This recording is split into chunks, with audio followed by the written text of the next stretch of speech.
Hello everyone, welcome back. It's Tab and I'm back again with another video. Thank you guys for joining me. Please like this video, please share this video, and please click down below and subscribe to my channel. Yes, thank you guys so much. So today, this video is a request. Yes, it is a request. The last video that I did, I got a lot of positive feedback and people actually asked me to do this video, okay? So here I am. All right, so today I'm going to be providing you with a brief overview on how you can use Square to create invoices, collect payments, and get paid. Yep, just as simple as that. All right, so my name is Tabitha Jones. I'm an independent paparazzi consultant and I sell jewelry, okay? And Square has completely streamlined my business processes as it pertains to invoicing my customers and getting paid. It's fast, it's easy, and it's actually fun to use. I really like Square, okay? So thank you guys so much. Again, please like, please share, please comment down below, and also let me know what you would like for me to talk about next, all right? All right, so let's get started. Hello, welcome back everybody. All right, I'll be sharing my screen with you. All right, so let's continue with this brief overview. The very first thing you want to do is go to your app store. Mine is the blue square with the A in it, and you want to download the Square app. Okay? All right, so you want the one that says POS. That stands for point of sale. Point of sale. Now, if you haven't already done so, you'll see Get, G-E-T, but mine says open. I already have the app. All right, so I'm going to click open. All right, there's the icon. You can see that gray square with the white. The next thing we're going to cover is you want to link a bank account to your Square app. That can be a checking or a savings account. All right, so let's click on those three white lines. Excuse me, those three black lines in the top left-hand corner. Let's click on those lines.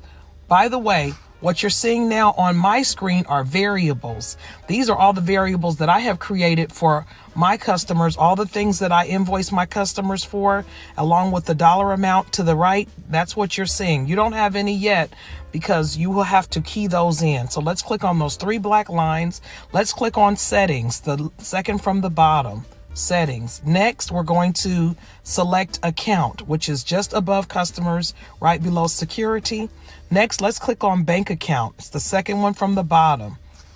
Okay, again, the next step you will want to do is link a checking or a savings account. All right, you'll need all the information that's listed here, checking account, routing number. There's a verification process. It is very quick. All right, let's click on the arrow back. Next, let's select business information. That's the third one from the bottom. All of this is self-explanatory. You can put your own logo in that top. You can upload that. You can also key in at the very bottom. There are three different social media platforms you can key in there as well: Twitter, Instagram, and Facebook. Everything is self-explanatory, and you can also incorporate emojis. Yes, you can. Square allows that, which I really like. So let's click the arrow back. Okay, let's click the arrow back again. Next, let's click on the three black lines, the top left-hand corner. Okay, next, let's click on items. That's the third one from the bottom. Let's click on all items. All right, here is where you create your variables, okay? And if you want to use emojis, again, you can do that. All right, this is where you do that. Let's click on create item. All right, everything is self-explanatory. You want to be sure that you click the save button. Okay, so let's exit out of there. Let's click arrow back again. Let's click our three black lines in the top left-hand corner. Next, let's click on customers. Let's click on those three black dots in the top right-hand corner. There's your drop down. Click create new customer. This is how you key in all your customers' information. You also have an option to add customers directly from your phone's address book. So that's easy. that makes life convenient too if you want to auto-populate information from your phone. All right, last but not least, you want to key in everything and make sure you click the save button. Everything is self-explanatory. There's even a field for birthday. So we're going to exit out of there. Let's click on those 3 black lines again. Next, let's click on invoices. So once you've keyed in all your variables, now you can create an invoice for your customer. All right, let's click create invoice. Next, let's click add a customer. Okay, I created Tommy Brown 2 days ago I did a demonstration for someone. So let's click on Tommy Brown. Next, you can see it says new invoice at the top, 0. Let's click on add an item, a line item. So let's select earrings. Okay, let's select earring again. So what I like to do, I like to notate when the customer made the purchase. That way, if I ever need to go back to my Facebook Live,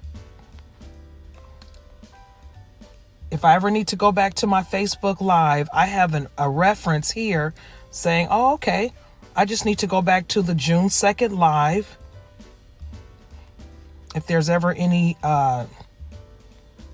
issues or questions, I can make a reference notation here. Okay, so let's change that. You have several ways to change the quantities. You can either use the plus sign, or you can type right into the field and change the quantity that way. Click your save. All right, so here we have Tommy Brown has $107 invoice so far. He has 20 earrings. Let's add another item for his shipping. Let's click continue. You can see this invoice if everything is on there. You also have it. Let's take that off. All right, let's click continue. And we see that it's a delivery method by email. There are 4 payment reminders that will automatically go out if his invoice is not paid. Invoices are due upon receipt. So I'm not going to click send invoice, you guys. I'm just going to go over this. Here's a preview of the invoice. As you can see, there's an invoice number. There's today's date and the grand total. Okay. So I'm not going to click invoice. I'm going to arrow out of here because we don't want to do that. And let's go into support. Okay, so here you can get help here. There are some awesome tutorials as well for you to see. There's also a contact list and a chip reader. You can also order that chip reader. Let's go back. Let's go back to readers and orders. You see that? So if you're a person on the go, if your business is on the go and you want to be taking payments on the road or when you're out and about and take credit card payments, you can do that. You can order a reader from Chip, and this is how you do it. Okay? All right, ladies and gentlemen, this concludes our brief overview. If you have any questions about Square, about this video, about anything that I've covered in this YouTube video, please leave your comments below. Please like this video. Please share this video. And most importantly, please subscribe to my channel. And I love reading your questions. Please post all your questions and feedback. I love, love, love comments. All right. Thank you guys so much. And I hope this video provided you with some nuggets that will help you set up your Square reader, invoice your customers, and get paid. All right. So there's the overview. Thank you guys so much for tuning in. I hope that overview provided you with some helpful information that will assist you in setting up your Square account. All right, creating invoices for your customers and collecting payments and getting paid. All right, I hope you find Square just as easy to use as I do. All right, please like, please share, please leave all your comments below. I want to hear your feedback. All right. And let me know what you would like for me to talk about next. All right. Thank you guys so much. And I'll see you in my next video. Bye, everybody.